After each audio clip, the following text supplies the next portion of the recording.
ini, Revolusi Keuangan ini menjadi salah satu event untuk kami mewujudkan apa yang jadi visi kami dalam 3 pilar tersebut.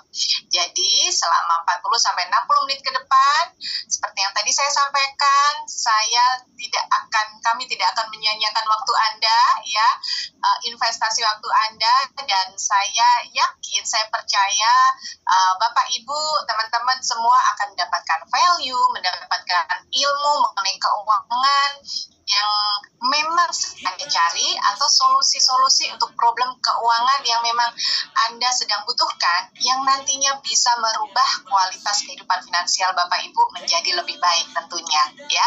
Jangan lupa simak terus webinar ini dari awal sampai akhir, jangan keputus ya, jangan putus di tengah jalan sampai akhir, karena nanti di tengah sesi Anda akan mendapatkan kesempatan untuk mengisi survei keuangan di mana linknya sudah kami sediakan. Dan untuk Anda yang beruntung, Anda akan mendapatkan sesi 50 orang yang beruntung, Anda akan mendapatkan sesi konsultasi, meet the coach, one-on-one, Anda bertemu dengan ngobrol dengan certified coach kami yang ada dalam komunitas IO Pro, ya.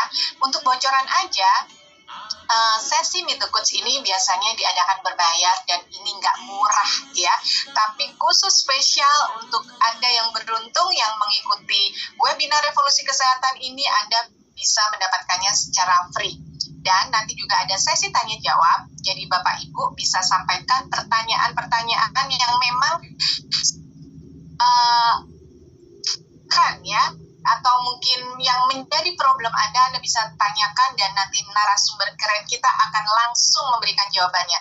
Jangan lupa juga foto, video selama webinar ini Anda bisa upload ke sosmed, tag IG komunitas IO Pro dan orang yang mengundang Anda. Jangan lupa juga supaya ramai, supaya hangat webinar malam hari ini, berikan love, komen, dan interaksi supaya membuat kami jadi tambah semangat, ya. Dan narasumber keren kita malam hari ini adalah orang yang idola saya banget, ya, idola saya banget. Beliau adalah mentor saya juga, dan beliau adalah orang yang sangat memiliki hati yang luar biasa untuk memberikan ilmu apapun yang beliau punya itu nggak sayang-sayang untuk memberikannya kepada kita. Beliau adalah seorang chartered accountant, pernah bekerja sebagai akuntan publik di perusahaan audit PricewaterhouseCoopers di New Zealand. Dan beliau adalah founder IO Pro Community, dan selama 15 tahun lebih banyak membantu banyak orang untuk bertransformasi secara fisik, mental, dan finansial. Jadi beliau adalah orang yang paling tepat untuk sharing materi keren kita malam hari ini. Mari kita sambut dengan virtual love dan jempolnya supaya kita bisa menyambut beliau dengan hangat dan luar biasa. Silakan Bu Lani. Selamat malam Bu Lani. Selamat malam, terima kasih Mbak Ernita yang cantik. Selamat malam semua teman-teman, apa kabar? Ini senang sekali rasanya membaca teman-teman yang sudah hadir dari seluruh Indonesia. Welcome. Dan saya mau appreciate kalian semua yang hadir on time, bahkan before time, ya. Appreciate sekali. Nah, untuk teman-teman yang baru pertama kali, ada nggak sih kita punya newbie nggak hari ini? Yang baru pertama kali bergabung dalam acara komunitas kami, boleh dong ketik saya kalau kalian baru mengenal. Ini adalah kalian diundang dan baru pertama kali menghadiri. Untuk pertama kalinya kita mau welcome, memberikan sambutan bagi teman-teman yang baru pertama kali. Ini saya ada ya, agak sedikit stuck.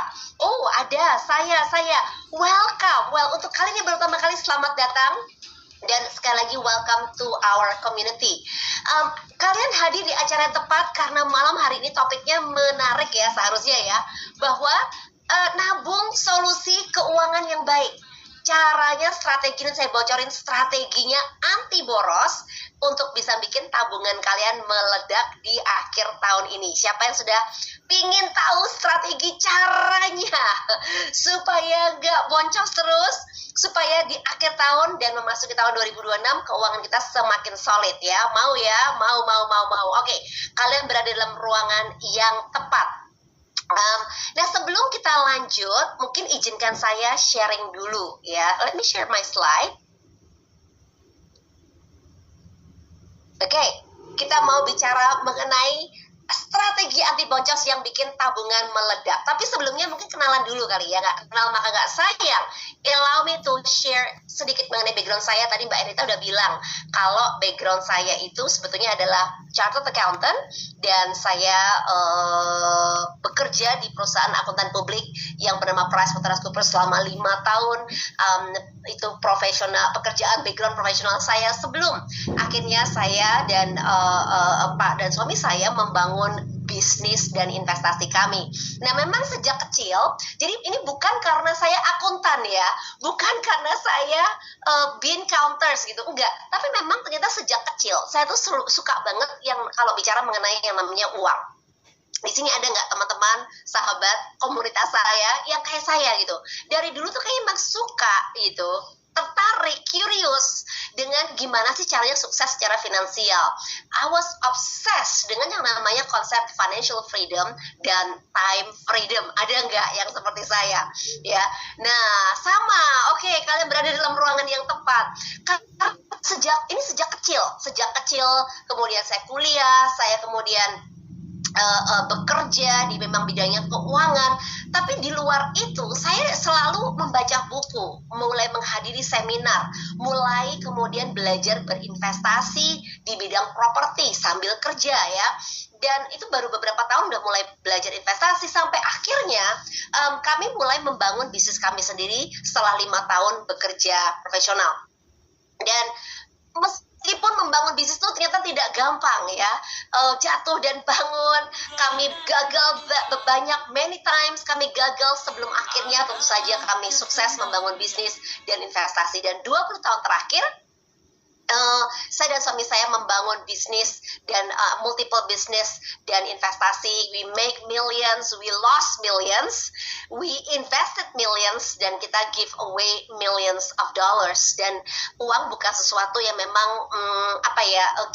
kami curious, tapi bukan uangnya yang kami cari. It's just kami sekarang mengerti bahwa ternyata memang inilah area di mana Tuhan memberkahi kami dengan just kemampuan untuk memahami, melakukan, dan dikasih karunia untuk make money, dan bisa mengajarkan banyak orang-orang lainnya juga untuk bisa bukan hanya make money, tapi mengelola uangnya, dan mudah-mudahan bisa mengembangkannya ya.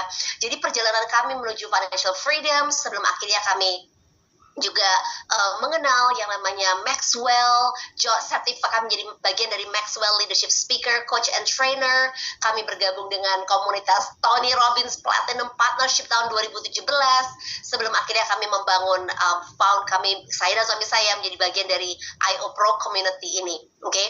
Nah, so, kalau bicara mengenai keuangan, ya ini kita memasuki masa-masa yang memang luar biasa sekali kita di Indonesia. Karena teman-teman, just in case kalian tidak tahu, dunia sedang nggak baik-baik saja.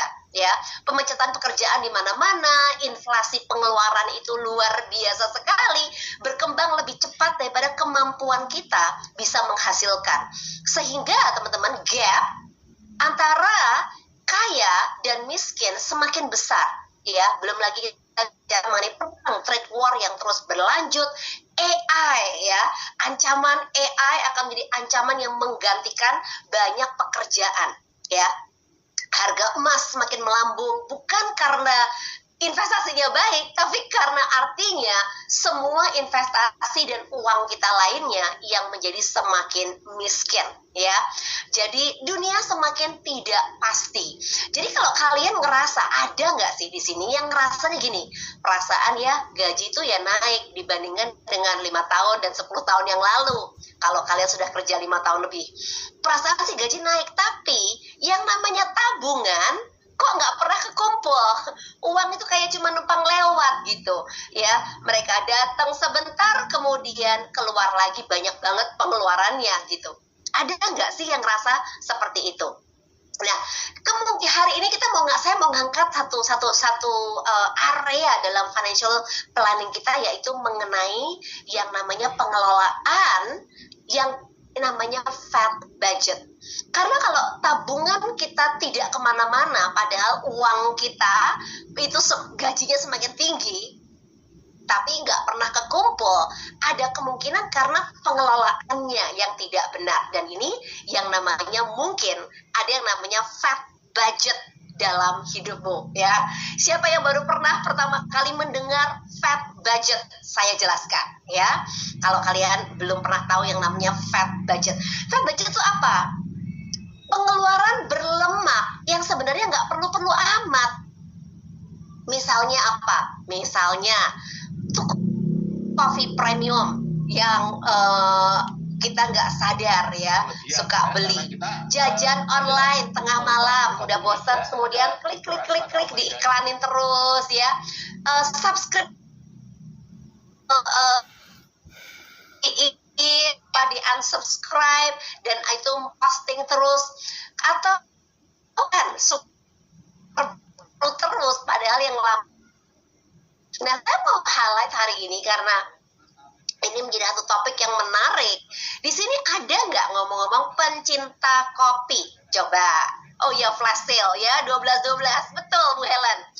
Christina ya, hati-hati dengan flash sale online. Oke, di sini tapi saya mau ngomong kopi dulu hari ini. Karena kalau kalian ada diundang ke webinar keuangan hari ini, Revolusi Keuangan, kalian diundang untuk ada ngetopik kopi gitu. Ada yang suka minum kopi, ada. Pak Jensen juga suka kopi. Saya itu pencinta kopi. Coba di sini dari teman-teman hampir 1.000 orang yang hadir malam hari ini, berapa kali kalian minum kopi sehari? Coba diketik ya. Berapa budget? Well, saya nggak mau budget ya. Boleh tulis apa kopi favorit kalian ya. Ada yang 3 kali, ada yang 5 kali, 2 kali ya. Nescafe, oke. Apa lagi? Budgetnya 30.000, kopi pahit, oke. 2 kali tapi buat di sini sendiri di rumah, sip. Oke. Kopi hitam, kopi mix, kopi juara, kopi hitam. Oke, ada yang kapal api aja di rumah. Oke. Wow, cukup banyak ya pencinta kopi ternyata. Nah, teman-teman, saya tuh suka kalau jalan ke mall gitu ya, itu suka ngeliatin gitu. Orang-orang yang jalan di mall. Anak saya kan umur 24 tahun ya, dia baru kerja gitu ceritanya. Jadi dia suka cerita gitu kalau temen-temennya gaya hidupnya seperti apa, dan mereka suka makan di mall, habis itu ngopi dan sebagainya. Dan sering kali saya tuh ketemu sama anak saya pas makan siang gitu ya, meet up sama anak saya, terus saya traktir makan, terus habis itu kita ngobrol, dan habis makan biasanya kita memang minum kopi sambil observasi gitu. Suka mikir, ini orang-orang ini tuh gajinya berapa ya untuk bisa jalan ke mall, makan di mall, dan habis itu ngopi di mall, yang ngopi tuh nggak murah-murah gitu menurut saya ya. Karena saya tuh kerasa banget dalam beberapa tahun terakhir ini, setiap kali makan keluar tuh udah nggak bisa budgetnya kayak dulu lagi gitu ya. Nah, saya suka terus kemudian ngitung, teman-teman ya. Yang nggak suka ikut kopi, good, tapi nanti kita ngomongnya fat budget ya, bukan cuman kopi nih. Kopi cuma contoh, ini cuma contoh kopi. Karena teman-teman, kalau kalian minum kopi kemudian sama croissant di Starbucks, kopi kenangan ya, apalagi ya yang kita suka lihat ya, yang di mall-mall itu loh pokoknya. Terus saya hitung, at least orang tuh bisa spend 75.000 fore, iya betul. Terus biasanya tawarin paketannya sama croissant, sama cake, sama apa gitu ya. Teman-teman tahu nggak, 75.000 per hari, kalau misalnya bisa bukan dibuat minum kopi dan croissant itu, tapi ditabung dan diinvestasikan dengan return 5% setahun aja, ya, itu ceritanya dalam waktu 3 tahun, kita sudah bisa dapat ngumpulin 100 juta rupiah. 100 juta rupiah. Paling nggak udah bisa buat beli DP mobil, dan dalam waktu beberapa tahun lagi bisa buat DP beli rumah. Ya, bayangin kalau kita bisa savingnya 150.000 per hari. Karena kalau ini yang menarik teman-teman. Kalau kopi aja mungkin bisa saving 75.000 per hari, tapi itu kadang-kadang anak-anak muda tuh gini ya, saya tuh suka main teman-temannya anak saya. Cuman, nah ini loh, cuman 50.000, cuman 40.000, cuman 90.000. Tapi cuman ini teman-teman, kalau dikumpulin ya, masalahnya dengan kopi itu adalah cuman 60.000, 70.000. Tapi masalahnya tuh dikali berapa dan apa aja. Kalau cuman buat kopi, cuman buat makan siang, cuman belanja, cuman buat ganti handphone, masalahnya itu semua ini compounds. Compound tuh apa? Menggulung gitu. Nah, kalau 150.000 per hari teman-teman, oke? Tahu nggak dalam 3 tahun itu udah kekumpul 200 juta. Jadi kalau kita bisa memotong fat budget itu adalah lemak dalam budget kita yang kita bisa we can live without, oke? Sama dengan makan itu. Croissant supaya suami saya, kita tahu bahwa croissant itu we can live without. Kita bisa kok, badan kita tuh nggak butuh yang namanya makanan berlemak itu. Sama juga dengan budget. Ini kalau kalian teman-teman ada yang mengikuti revolusi keuangan saya 2 minggu yang lalu, salah satu yang saya tekankan itu adalah kebutuhan dengan keinginan. Kebutuhan kita tuh so simple dan cuma sedikit teman-teman. Tapi keinginan kita itu tidak terbatas ya. Jadi hati-hati dengan yang namanya keinginan, dan fat budget itu memang perlu di-diet ya. Seperti badan kita, kalau cuman croissant hari ini, cuman carrot cake besok, cuman sponge cake besok lusanya, tapi di sini cuman, di sana cuman, ternyata itu yang menggulung. Saya masih ingat banget pada saat Pak Roni melatih saya untuk mempunyai kesehatan yang lebih baik ya. Saya tuh bersyukur gitu ya, menikah dengan seorang suami, seorang laki-laki yang mempunyai standar kesehatan yang sangat tinggi. Dan saya yakin Pak Roni juga bersyukur menikah dengan saya yang punya standar keuangan yang tinggi. Dan karena kami berkompromi, kami memilih standar yang lebih baik tentunya. Dalam 26 tahun pernikahan kami, saya mempengaruhi Pak Roni untuk standarnya lebih tinggi dalam keuangan, dan Pak Roni mempengaruhi saya untuk standarnya lebih tinggi dalam kesehatan. Jadi saya nih orang yang gak suka olahraga, makanan itu cuman merasa cuman satu bite dikit, cuman risoles, cuma satu biji gitu. Tapi masalahnya besok itu cuman yang lainnya. Dan satu hal yang Pak Roni katakan sama saya itu benar-benar nempel gitu ya. Makan salad 1 kali nggak buat kamu sehat, tapi ingat bukannya nggak boleh makan risoles, tapi risoles, makan 1 kali risoles nggak bikin kamu gemuk. Tapi makan sehat 1 kali juga nggak bikin kamu sehat.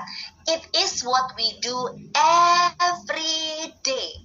Yang kita lakukan tiap hari dan kecil itu loh. The cuman kita itu yang akan membuat kita gemuk. Sama juga dengan budget ini ya. Jadi hati-hati dengan yang namanya cuman 50.000, cuman 100.000.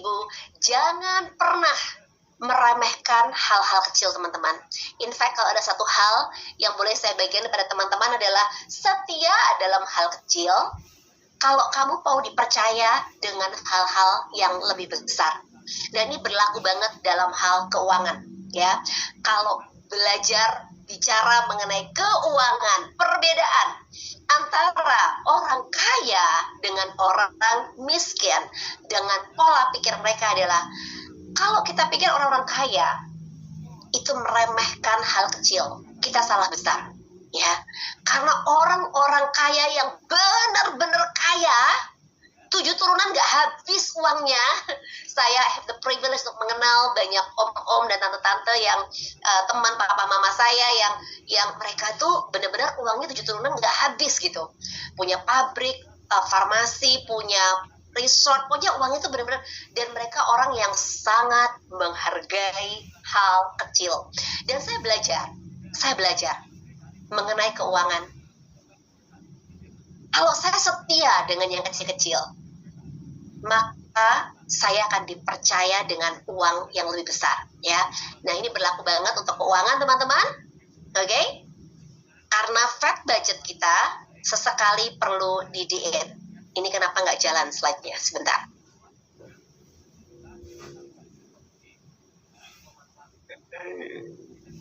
Oke.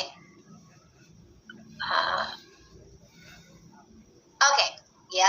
Nah, saya pelajari ada banyak alasan, tapi 4 alasan yang saya mau highlight malam hari ini buat orang-orang kenapa sih banyak orang tuh nggak bisa menabung. Tahu logikanya, tahu tuh 75.000 per hari bisa menyelamatkan seratusan juta, itu dalam waktu beberapa tahun udah bisa DP buat beli rumah, ya. Nah, ini 4 alasan yang saya temukan kenapa orang nggak bisa nabung. Yang pertama, ya tadi, menyepelekan yang kecil-kecil. Cuman kopi 1 cangkir sama croissantnya. Cuman ulang tahun anak-anak. Cuman beli baju 300.000. Cuma 300.000. Nah, tapi kalau kita menyepelekan yang kecil itu, ternyata teman-teman, efeknya besar. Yang kedua, gak punya pola menabungnya kalau ada yang sisa, dan seringkali karena gak ada yang sisa jadi gak ditabung. Ketiga, menabung tuh cuma buat jaga-jaga aja, jadi ditabung, terus ada alasannya untuk keluar sendiri, ya, karena cuma buat jaga-jaga, dan bener-bener lah pasti selalu ada kejadian yang tidak diduga, ya. Jadi extraordinary event itu kemudian keluar lagi, nabung habis lagi karena nggak punya tujuan. Yang keempat, karena memang mikirnya gini, uangnya cuma segitu-segitu aja, ditabung juga cuma sedikit, nggak efek, jadi sekalian aja dihabisin. Ada nggak ya kayak gitu? Jangan ya, karena kita mau belajar pola pikir orang sukses. Oke? Nah, ini sekarang saya kasih strateginya. Saya benar-benar mempelajari teman-teman 20 tahun terakhir. I invest my life untuk mempelajari pola orang sukses, orang kaya raya dan sukses dalam hal keuangan, dan saya mempelajari pola mereka. Nah, ini adalah 4 strategi yang saya bagikan malam hari ini supaya kita bisa tidak boros dan bagaimana membuat perubahan dalam mindset shift mengenai tabungan ini. Yang pertama, teman-teman, ternyata namanya menabung tuh harus dipaksakan, ya, dipaksakan. 2 minggu yang lalu saya udah kasih resepnya bahwa my philosophy dalam mengatur keuangan adalah begitu uang masuk, pay God first, ya. Ini aneh bin aneh. Kalau di budget, saya pernah teman-teman mengalami yang namanya bisnis bangkrut, dan untuk 4 tahun berikutnya tidak punya penghasilan tetap, ya. Jadi ngerti bahwa kalau ditulis secara keuangan dihitung, uang tuh nggak cukup. Jadi mikirnya gimana bisa nabung, dipakai aja nggak cukup karena penghasilannya nggak menentu, ya. Tapi ada something yang amazing waktu saya menghidupi prinsip-prinsip keuangan ini. Pada saat berapapun uang yang masuk, itu diprioritaskan. Yang pertama untuk Tuhan, yang kedua untuk masa depan kita. Jadi dipakai dulu, ditabung dulu, baru cukupkan dengan sisanya untuk hidup, ya. So, itu yang saya pelajari, bahwa kalau memang mau ada yang bisa tersisa, nggak bisa bayar dulu semuanya terus berharap ada yang sisa, nggak bisa, ya. Uang masuk harus disisihkan dulu. Yang pertama, pay God first.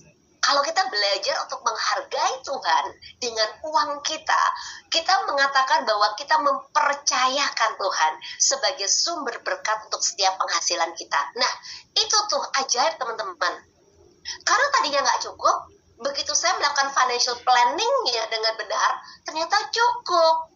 Ya, terus yang kedua, bayar masa depan saya, pay my future self. Kedua, pokoknya diambil dulu, ditabung dulu.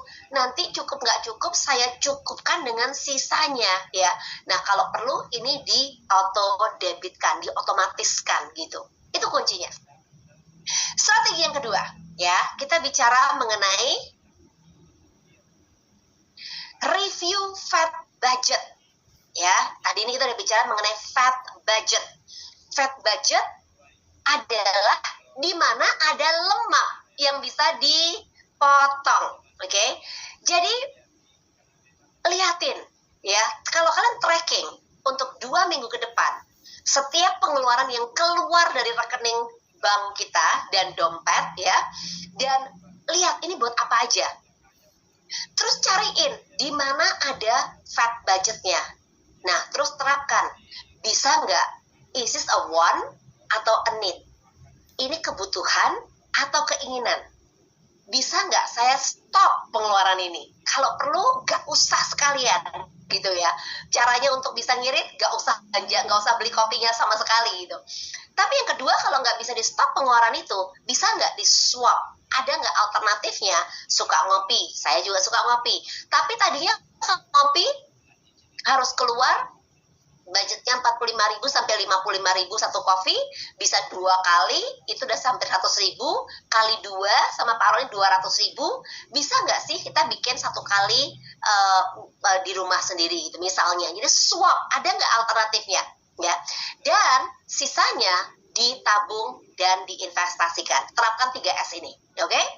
Nah, strategi yang ketiga, punya tujuan. Kalau keuangan nggak punya tujuan, itu kayak mengatakan bahwa uang, jadi gini, uang tuh harus diatur. Kalau uang dikasih tahu, kamu harus buat ini, ya, tadi. 1, bayar Tuhan dulu. 2, bayar masa depan kita. 3, bayar kebutuhan dasar dulu. Baru sisanya kita pakai buat keinginan, ya. Jadi kalau tujuan punya tujuan, itu pasti bisa lebih dibandingkan mengalir aja, ya. Saya punya karyawan yang lucu banget. Setiap kali anak sekolah naikkan kelas, selalu ngutang untuk bayarnya. Terus saya mikir, abis itu dia cicil dari patung bisa nyicil gitu ya. Terus Pak Roni nanya, kalau kamu bisa nyicil untuk hutangmu bayar anak sekolah, kenapa nggak bisa nabung dulu buat bayarin anak sekolah ya? Terus habis itu dirubah sistemnya gitu, nggak boleh pinjem, suruh nabung dulu ya, baru kemudian daripada ngutang mentalnya. Jadi kalau yang biasanya nyicil, it's more of a mentalitas daripada mampu atau tidak mampunya, oke? Jadi keuangan harus punya tujuan, oke?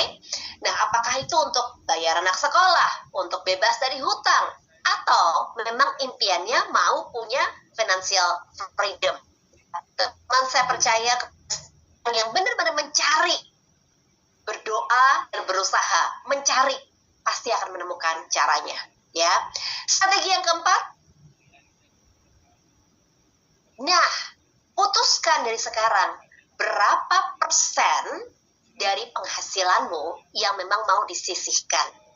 Bukan masalah jumlahnya berapa, Bu, penghasilan saya masih kecil, tapi bukan masalah jumlahnya, tapi bangun habit suksesnya. Kalau kita punya kebiasaan suksesnya, ya, itu nanti pada saat penghasilannya meningkat, tabungannya juga meningkat, ya. Ini kembali lagi pada prinsip bahwa kalau misalnya kita setia dengan waktu uang kita kecil, kalau penghasilan 5 juta dan bisa nabung, penghasilan kalian 50 juta dan bisa nabung, 500 juta dan bisa nabung. Ini lucu, karena kalau 5 juta kalian nggak bisa nabung, nanti punya penghasilan 20 juta nggak bisa nabung, punya penghasilan 50 juta dan 1 juta pun tetap tidak bisa menabung. Jadi menabung adalah kebiasaan sukses, lebih daripada kemampuan kita, ya. Oke, pertanyaan berikutnya, Bu, memangnya nabung bisa kaya? Good question. Karena memang kita nggak bisa nabung untuk kaya. Oke? Yang saya bilang tabung, artinya disisihkan. Disisihkan untuk apa? Untuk tujuan-tujuan tertentu. Ya, nah kalau kalian masih muda, saya berharap banyak anak-anak yang muda yang ada dalam komunitas kita juga, karena kalau kalian mulai menyadari bisa punya habit keuangannya ini dari kalian muda, waktu kalian umur 45 tahun seharusnya kalian sudah financially free. Oke? Nah, jadi gini, nabung, disisihkan, punya dana darurat, ya. Saya dari banyak ya, karena kita memasuki tahun 2026, masa-masa yang tidak menentu. Kalau tadinya mereka bilang, financial planner bilang 3 bulan cukup, 6 bulan cukup, saya mengatakan 6 bulan sampai dengan 12 bulan punya dana liquid lebih banyak. Oke? Tapi kemudian sisanya, kalau kalian belum punya kebutuhan tertentu, belum punya goal tertentu, how about menginvestasikan untuk pensiun, financial freedom kalian? Ya, so that's a goal.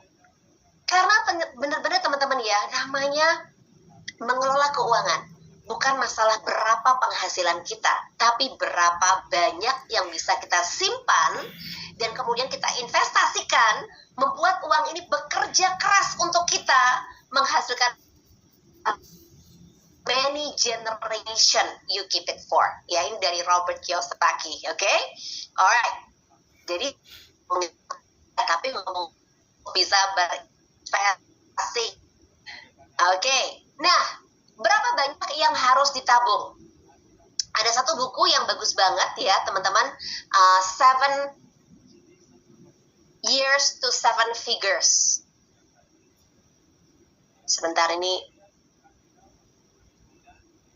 Oke, 7 years to 7 figures by Michael Masterson. Dia memberikan guideline berapa banyak sih penghasilan yang seharusnya bisa kita tabung, ya. Kalau tahun 2 minggu lalu saya bicara 10, 10, 10, 70, cukupkan dengan 70% dari hidupmu, nabung 10% aja. Itu beginner, teman-teman, beginner, ya. Nah, ini saya quote dari bukunya yang karena menarik banget. Kalau teman-teman punya penghasilan di bawah 300 juta setahun, bisa menabung 15%. Ya, tapi dengan meningkatnya penghasilan kita setiap tahunnya, kemampuan menyisihkan seharusnya bisa meningkat. Ya, ini menjadi boleh di screenshot, boleh di foto ya, untuk menjadi goal setting kalian. Bukan hanya punya penghasilan yang meningkat, tapi persentasi kemampuan kita untuk berinvestasi juga bisa meningkat. Ya, alright. Nah, teman-teman, saya mau memberikan challenge buat teman-teman semua di dalam komunitas IO Pro ini. Okay? This is a community challenge. Untuk 14 hari ke depan, kita mengakhiri tahun 2025 ini, 14 hari untuk stop your fat budget. Caranya gimana? Caranya adalah 14 hari ke depan, catat semua pengeluaran kalian yang ada, ya. Audit, ini namanya ngaudit pengeluaran kita. Kemana aja sih uangnya keluar? Supaya apa? Kita bisa mengidentifikasi, cari tahu di mana nih lemaknya yang bisa dipangkas. Semua orang punya lemak-lemak yang bisa dipangkas, ya. Dan siapa tahu bukan hanya memangkas budget yang gendut, tapi perut yang gendut juga bisa ikut dirampingkan. Trust me, ya. Makan sehat itu lebih murah daripada makanan tidak sehat. Nah, kalau udah tahu di mana lemak-lemaknya dalam budget keuangan kalian, kalian terapkan yang namanya 3S. Stop pengeluarannya, bisa diinvestasikan. Swap pengeluarannya, tukar pengeluarannya dengan yang lebih murah, ya. Dan investasikan, tabung dan investasikan sisanya. Saya mau kalian menuliskan cerita kalian, cerita yang tag di iPro.id, share your story untuk 14 hari ke depan. Oke? Cerita yang paling menarik dan paling inspiratif akan diumumkan 2 minggu dari sekarang di next Revolusi Keuangan tanggal 22 Desember ya. Dan pemenangnya akan diumumkan tanggal 22 Desember, akan mendapatkan voucher senilai Rp500.000. Oke? Lumayan buat tambah budget pulsa dan lumayan buat nambah budget grocery. Oke? Kalau kalian mau ikut dan tertarik, dan yang sudah nabung pun saya men-challenge kalian untuk tetap mencari di mana ada budget yang berlemaknya. Semua orang punya budget berlemak, teman-teman, termasuk saya. Oke? Jadi kalau kalian ingin ikutan, siapa yang ketik saya, yang mau ikutan ketik saya. Oke? This is a free sponsor dan untuk kalian mengikuti dan untuk menambah semangat kalian di akhir tahun ini. Oke, caranya adalah masuk ke ayopro.id. Saya sudah share reels 5 menit lagi. Oke, 5 menit lagi selesai acara hari ini, Zoom ini. Masuk ke ayopro.id dan ada video yang sudah saya post di sana. Ketik di komennya ikutan challenge. Oke, dan yuk share your story untuk 14 hari ke depan. Oke, ikut. Wah, seru ya. Makin banyak yang ikut, semakin sehat komunitas kita, semakin kuat komunitas kita. Kuat apa, teman-teman?